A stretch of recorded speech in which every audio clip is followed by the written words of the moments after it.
Heard us talk about pre-filters and things in air cleaners before. Well, here's this LC100's air cleaner housing out of the vehicle.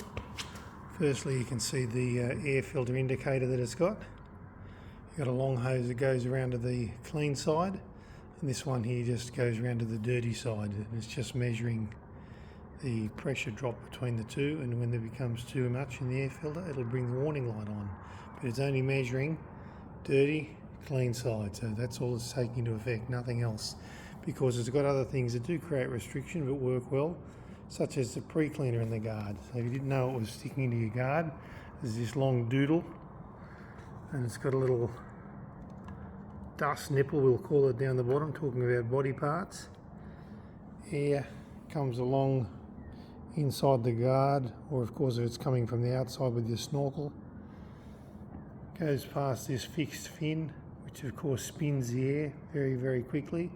There's an outer layer of skin in here, and all the dust flies out to the outside, which sits down here and can be drained. Here's bits of stuff coming out now. The air then goes into the airbox and gets sent on a circular manner around the airbox by that deflector plate.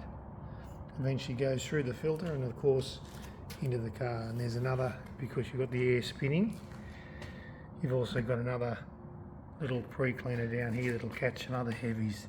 And if we take this one out, looks like it's probably been serviced. In fact, it doesn't even have the nipple on the bottom of it. Well, there you go. So it needs that on there to work properly. But yeah, a lot of these things will get just deleted because they don't seem good and they don't do this and they don't do that. Probably around Toyota, we all love to have a go at them, but they certainly know how to build air filters and they've been doing it for a pretty long time. Even ones that send dust through to the engine still are probably better than some of the crap that's on the market.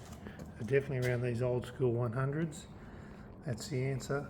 Just leave your pre-cleaner in there so it works. See more of these videos, keep watching our Facebook, YouTube, Instagram, Snapchat, or BerrimaDiesel.com, where you can find out more about looking after your diesel.